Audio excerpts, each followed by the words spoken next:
Para pendengar setia Radio Indosiar yang semoga dirahmati Allah Azza wa Jalla, alhamdulillah pada kesempatan malam hari ini Allah berikan kepada kita semua taufik untuk bisa kembali menyajikan untuk Anda semua sajian acara yang kami sajikan dari studio Radio Indosiar, yaitu acara Indahnya Tahsin Al-Quran bersama Al-Ustadz Ibrahim bin Muhammad As-Sayyid Hafizullah Ta'ala, dan insyaallah juga akan ditemani oleh Mas Hafid Damai insyaallah Ta'ala. Dan untuk mempersingkat waktu, kita akan langsung persilahkan kepada beliau untuk menyampaikan materinya dan juga mengisi acara di kesempatan malam hari ini. Tafadhol Ustaz. Bismillahirrahmanirrahim. Alhamdulillahilladzi arsala rasulahu bil huda wa dinil haqq liyudhhirahu 'ala ad-din kullihi wa kafa billahi shahida. Wa ashhadu an la ilaha illallah wahdahu la sharika lah iqraran bihi wa tauhida. Wa ashhadu anna Muhammadan 'abduhu wa rasuluh. Sallallahu alaihi wa ala alihi wa sahbihi wa sallama tasliman mazida, amma ba'd. Kaum muslimin, para pendengar rahimani wa rahimakumullah, kita akan melanjutkan latihan-latihan, pelajaran-pelajaran agar sampai pada bacaan Al-Quran yang baik dan benar sebagaimana turunnya kepada Rasulullah sallallahu alaihi wa ala alihi wasallam. Kita akan pelajari, berlatih sejak awal, dari mulai huruf per huruf dengan makhrajnya, sifatnya, harokatnya, kemudian bagaimana hukum-hukum tajwid yang lainnya. Kita akan mempelajari dan melatih dari kitab Aisar karya Al-Ustadz Fauzi Hafizahullah Ta'ala. Setelah kita baca pada pertemuan yang lalu sampai pelajaran kedua, yaitu huruf ta. Kita pelajari di sana, kita berlatih bagaimana melafazkan huruf ta dengan makhrajnya yang benar, dengan sifat-sifatnya yang benar, berikut harakat fathahnya. Karena pada jilid 1 ini akan dipelajari huruf demi huruf dengan harakat fathahnya. Kemudian setelah selesai nanti baru kemudian dikenalkan harakat dhamma dan kasrah. Akan dilanjutkan nanti pada jilid yang berikutnya bagaimana huruf-huruf yang sukun tanpa harakat. Tayyib, kaum muslimin, para pendengar rahimani wa rahimakumullah, kita telah mendengarkan bersama, mempelajari bersama tentang makhrajul huruf, yaitu tempat-tempat keluarnya huruf, telah kita pelajari. Maka sebelum kita melanjutkan ke pelajaran yang berikutnya, yaitu pelajaran ketiga, huruf tha, kita butuh mempelajari atau mengenal dulu tentang sifat. Sifat huruf ini, kaum muslimin, para pendengar rahimani wa rahimakumullah, sifat huruf atau as-sifat dalam bahasa Arab merupakan kata jamak dari sifah, yang mana sifah ini secara bahasa artinya adalah ma qama bisyai'i minal ma'ani, sesuatu yang adanya atau berdirinya adalah dengan sesuatu yang lain. Hissiyan kana kal bayad was-sawad atau ma'nawiyan kal ilmi wal adab, seperti warna putih, atau hissiyan kana, baik yang terlihat seperti misalkan warna putih, hitam. Adanya putih, adanya hitam adalah pada satu benda yang lainnya, tidak berdiri sendiri. Ataupun secara ma'nawi seperti keilmuan misalnya, tidak terlihat namun dia ada pada seseorang. Maka makna-makna ini, baik yang hissi ataupun yang maknawi, yang melekat pada sesuatu yang lain, adalah dinamakan dalam bahasa Arab dengan sifah. Adapun kemudian sifah ini dipakai dalam ilmu tajwid, maka memiliki makna tersendiri lebih khusus. Disebutkan dalam kitab-kitab tajwid bahwa maknanya adalah kaifiyah. Sifat huruf adalah kaifiyah, sebuah cara. Sebuah cara ini ta'rudu lil harfi 'inda an-nutqi bihi, muncul bersamaan dengan pelafazan sebuah huruf, seperti jaroyanun nafas, aliran nafas pada huruf-huruf yang bersifat dengan al-hams, bersifat dengan mengalirnya nafas. Atau adam jaroyanihi, tidak adanya aliran nafas pada huruf-huruf yang bersifat dengan sifat al-jahr, tertahannya aliran nafas. Maka kaifiyah ini, cara-cara ini yang muncul pada pelafazan sebuah huruf, inilah yang disebut dengan sifah. Ketika disebutkan dalam kitab-kitab tajwid sifat-sifat huruf, Maka sifat ini ada dua macam. Sifat ini ada dua macam. Ada sifat yang bermakna sifat-sifat lazimah. Sifat-sifat lazimah, sifat yang selalu melekat pada huruf. Ada sifat-sifat yang dinamakan atau diistilahkan dengan sifat aradiyah atau aridah. Sifat yang terkadang muncul pada sebuah huruf, terkadang lepas dari huruf tersebut. Ini dua macam sifat pada huruf. Ada sifat lazim, ada sifat arid. Sifat lazim ini selalu melekat pada hurufnya. Adapun sifat aridah atau arid muncul pada satu keadaan dan hilang pada keadaan yang lain. Muncul pada satu sebab, hilang pada sebab yang lainnya. Adapun kemudian yang dibahas dalam bab sifat huruf dengan khusus, ini maknanya atau maksud dari bab ini adalah sifat-sifat yang lazim, seperti aliran nafas saat kala melafazkan, tertahannya nafas saat kala melafazkan, mengalirnya suara, tertahannya suara, tebalnya huruf dengan mengangkat lidah, tipisnya huruf karena membiarkan lidah berada di dasar mulut. Ini sifat-sifat lazim pada huruf. Adapun sifat aridah, dia akan disebutkan masing-masing pada bab sendiri. Seperti misalnya ra memiliki sifat arid padanya, yaitu terkadang dalam satu kondisi tertentu, keadaan tertentu dia dibaca dengan tafkhim, tebal. Pada kondisi yang lain, keadaan yang lain dibaca dengan tarqiq, tipis. Kapan tipis, kapan tebal, ini dibahas dalam bab khusus. Maka ini sifat aridah pada huruf ra. Begitu pula lam, begitu pula alif. Atau misalnya ada nun ketika dalam keadaan sukun, dibahas khusus dalam bab. Terkadang bisa bersifat idhar nunnya, terkadang bisa bersifat idgham, terkadang bisa bersifat ikhfa atau iqlab. Ini semua sifat-sifat aridah. Adapun sifat yang dibahas dalam bab tersendiri adalah sifat-sifat lazim, sifat-sifat yang dibahas dalam bab khusus sifat-sifat huruf. Maka maksudnya di sini adalah sifat-sifat lazim pada huruf. Sifat lazim ini, kaum muslimin, para pendengar rahimani wa rahimakumullah, sebelum kita melanjutkan membaca kitab Aisar, berlatih dengan huruf per huruf, perlu diketahui bahwa sifat lazim pada huruf ini ada dua macam. Ada dua macam. Ada yang merupakan sifat-sifat yang berpasangan, zawatu al-adad. Ada sifat-sifat lazim bagian kedua, macam yang lainnya, yaitu sifat-sifat yang tidak berpasangan, yaitu la dhidda lahu, sifat-sifat yang tidak berpasangan. Adapun sifat yang berpasangan dari sifat-sifat lazim ini, berarti huruf selalu bersifat dengannya, karena ini sifat lazim. Ini ada 10 sifat, yakni 5 sifat dengan pasangannya atau lawannya 5. Disebutkan secara global bahwasanya sifat-sifat ini yang pertama adalah hamas dengan lawannya jahr. Hamas itu mengalir nafas, jahr tertahan nafas. Kemudian pasangan yang berikutnya berarti yang ketiga dan keempat, karena ada 10 sifat berpasangan, 5 dengan pasangannya 5. Berikutnya yang ketiga dan keempat adalah syiddah dengan rakhawah, tertahan suara, syiddah, mengalirnya suara, rakhawah. Dan ada sifat di antara keduanya, yaitu sifat bainiyah. Kemudian berikutnya yang kelima dan keenam ada sifat isti'la dan istifal, mengangkatnya lidah sehingga menjadi tebal, disebut dengan isti'la. Ada istifal, tidak mengangkatnya lidah, berada di dasar mulut sehingga suara huruf menjadi tipis.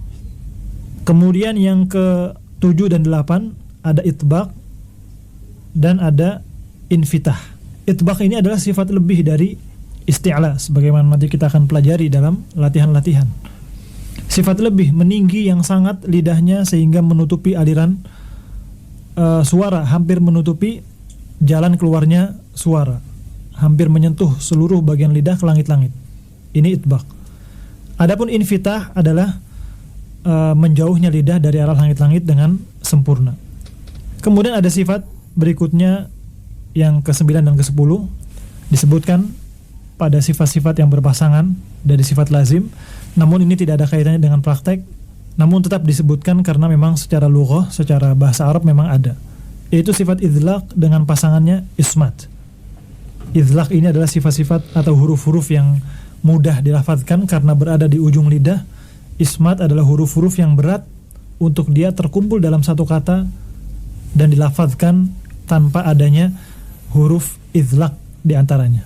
Tapi barakallahu fikum, kaum muslimin, para pendengar rahimani wa rahimakumullah, ini secara umum gambaran secara global gambaran sifat lazim yang berpasangan. Dan perbedaannya dengan sifat yang tidak berpasangan yang nanti akan disebutkan, sifat huruf yang berpasangan ini yang jumlahnya ada 10 tadi, setiap huruf hijaiyah dari alif sampai ya pasti dia bersifat dengan salah satu dari pasangan yang ada. Dari yang pertama misalkan dia memilih antara hamas atau jahar, antara mengalir nafasnya atau tidak. Pasti tidak ada satu huruf yang kemudian tidak ada sifat hamasnya atau tidak ada sifat jaharnya bersamaan, tidak mungkin. Pasti dia hamas sifatnya, kalau nggak ada hamas berarti dia jahar. Dan seterusnya sampai 5.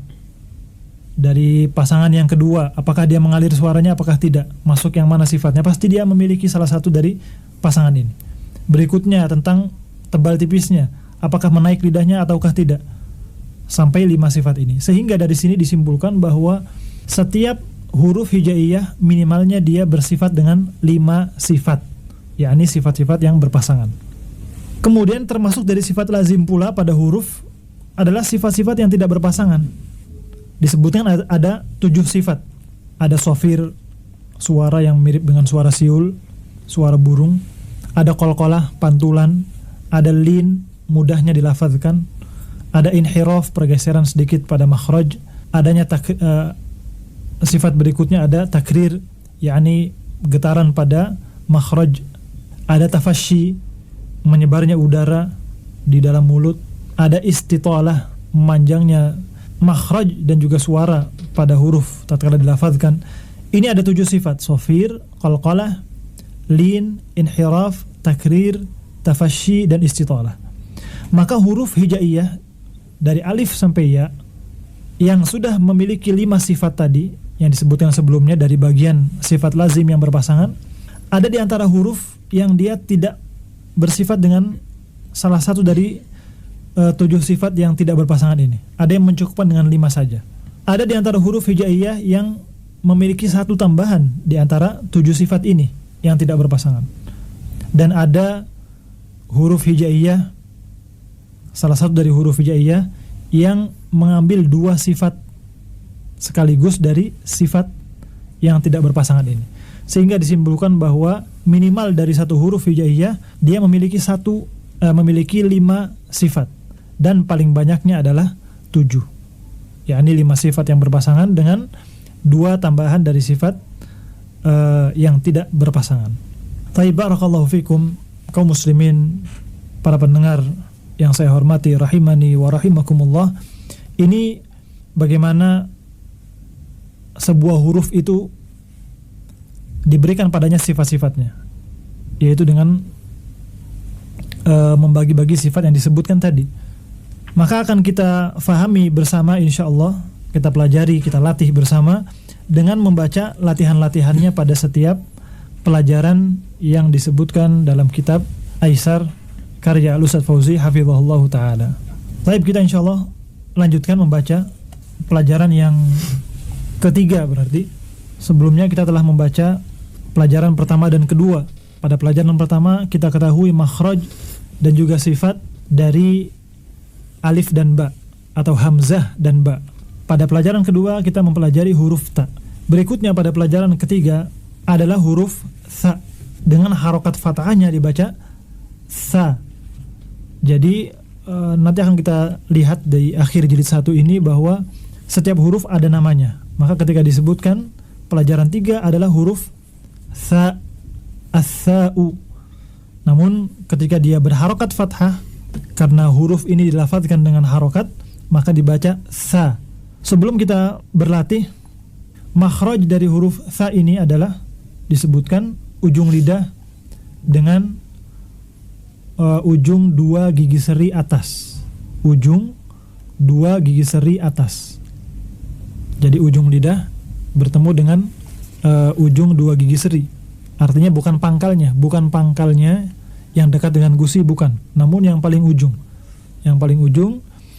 Yang paling dekat dengan gigi bawah. Maka dipertemukan dua ini, lisan dengan ujung gigi seri atas, 2 ujung gigi seri atas, dilafadzkan huruf ini. Kita pelajari pada makharijul huruf pada pertemuan yang lalu bahwa melatihnya adalah dengan, atau mengujinya apakah sudah sesuai atau belum adalah dengan disukun.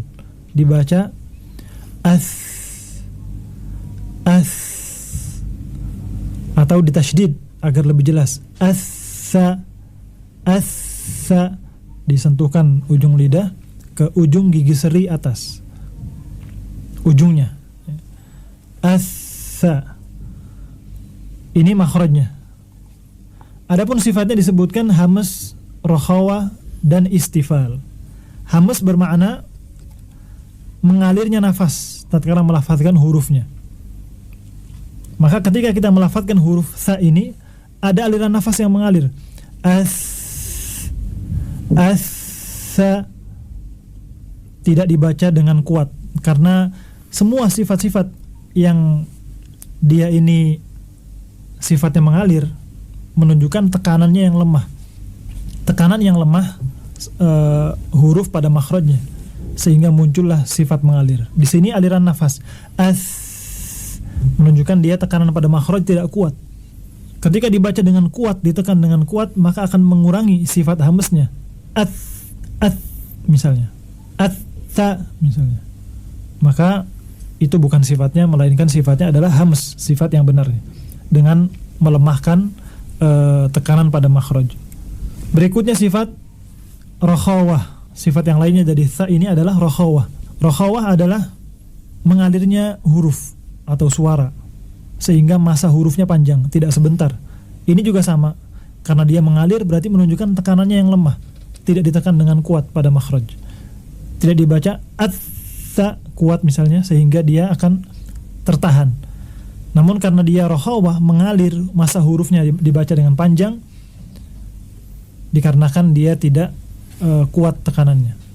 Dibaca as-sa, barakallahu fikum. Sifat yang terakhir disebutkan di sini istifal. Istifal adalah lidah yang tidak mengangkat, lidah yang berada di dasar mulut sehingga suaranya tipis.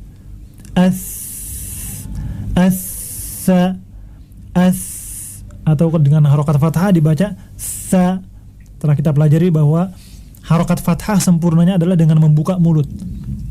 Sa. Ini sifat yang terakhir, yaitu istifal. Karena tidak semua disebutkan di sini. Ketika disebutkan sifat istifal, berarti jelas sifat yang keempatnya adalah sifat infitah, terbukanya mulut, menjauhnya lidah dari langit-langit. Tidak diangkat sama sekali lidahnya sehingga suara menjadi tebal. Dibaca fo misalnya, fo, tidak. Namun dia sifatnya istifal, dibaca sa, as-sa. Baik, mungkin ini berkaitan dengan huruf fa. Insyaallah kita akan praktekkan. Tafadhal al-akh Hafidh, coba antum baca ini latihan-latihan dari pelajaran ketiga tentang huruf sa. Tafadhal. A, sa, ba, sa. Dengan harokat fathahnya ya, membuka mulutnya. Ba, bukan ba gitu ya. Ba dibuka. Ba, sa, ta, sa, ba, sa,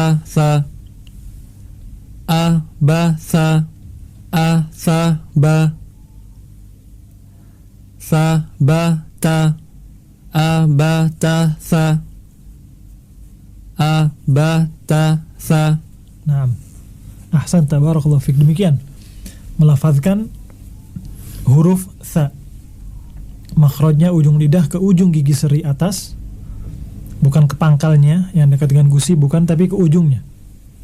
Dan diingatkan pula bahwasanya menyentuhkannya adalah dengan ada sedikit lidah yang keluar karena tipisnya ujung gigi ini, sehingga menyatukan makhrajnya adalah dengan sedikit keluar lidah. Karena jika tidak, maka dia akan berada di dalam, bukan di ujungnya tapi di dalamnya, atau mendekati pangkal gigi. Dan ini bukan makhraj yang tepat, melainkan yang tepatnya adalah di ujungnya, sehingga lidah seperti keluar sedikit, seperti digigit. Sa. Dengan harokat fathah dibaca sa. Baik, barakallahu fiik. Insyaallah jelas ya tentang makhraj dan juga sifat huruf sa ini.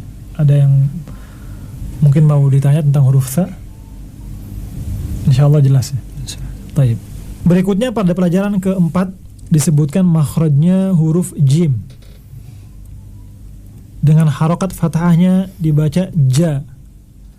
Untuk antum yang mungkin membawa kitabnya, mungkin para pendengar ada yang membawa kitabnya, kitab Aisar ini, disebutkan di situ setiap pada pelajaran huruf-huruf yang akan dipelajari akan dilatih.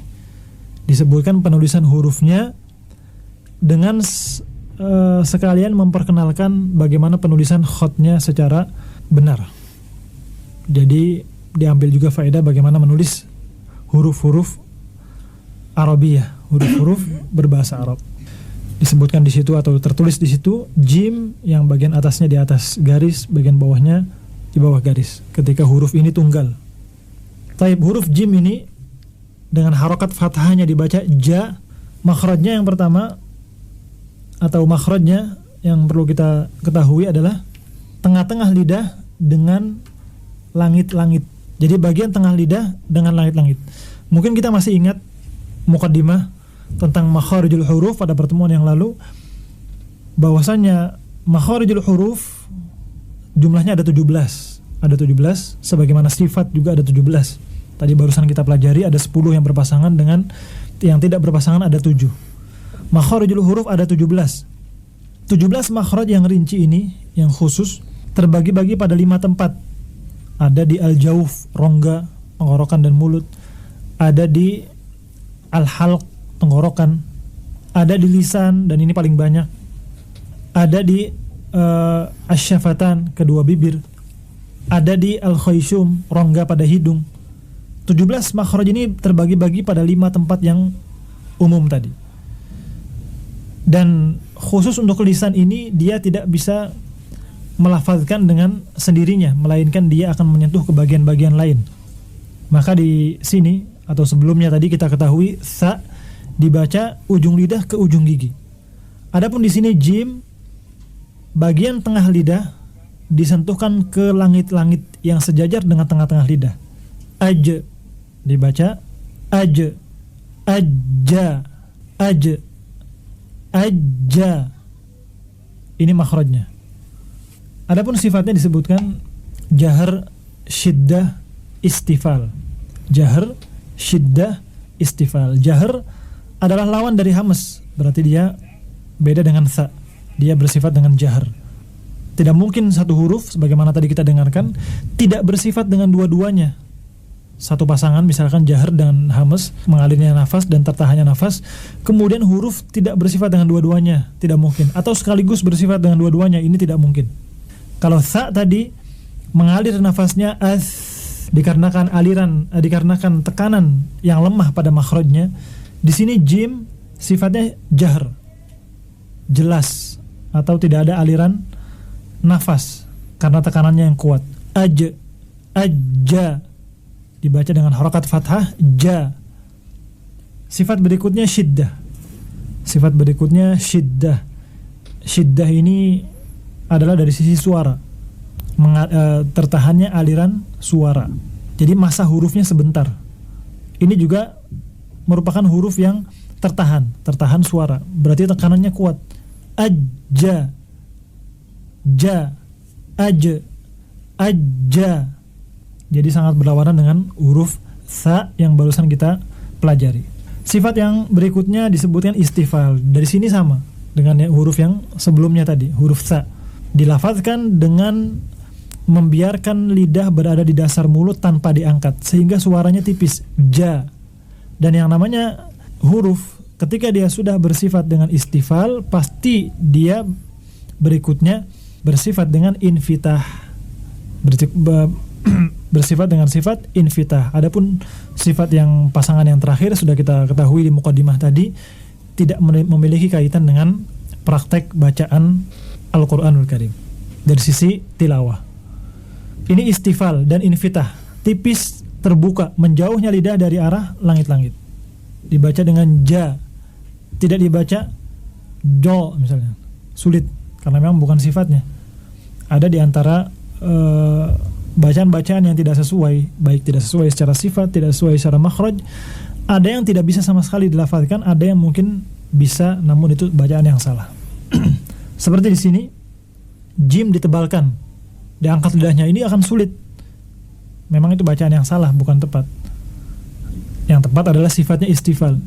Namun yang tadi sebelumnya, jim memiliki sifat syiddah, tertahannya suara, tekanan kuat. Maka ini ada sebagian membaca secara tidak benar, yaitu membaca dengan mengalir suaranya. Anja. Nah, ini bukan bacaan yang benar. Bukan bacaan yang benar karena sifatnya adalah syiddah. Dan juga jahar. Jahar tidak ada aliran nafas sama sekali. Tidak ada aliran nafas. Taib. Insyaallah kita akan baca latihannya pada huruf jim ini. Tafadhal Hafidh, coba dibaca. Barakallahu fiik. Sa, ja, ja. Ba, ja, sa. Sa, ja, a. A, ja, ja. Ja, sa, sa.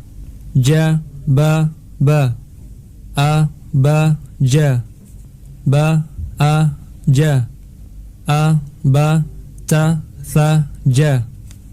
A, ba, ta, sa, ja. Ahsanta, barakallahu fiik.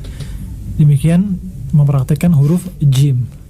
Ada di antara kesalahan dari sisi sifat biasanya, yaitu berkaitan dengan sifat jahar dan sifat syiddahnya. Adapun makhraj secara umum biasanya dilafadzkan dengan benar, ja, ajja. Namun dari sisi sifat biasanya terkait dengan sifat jaharnya dan sifat syiddahnya. Sebagian membaca huruf jim dengan ja, ja, ja, ja.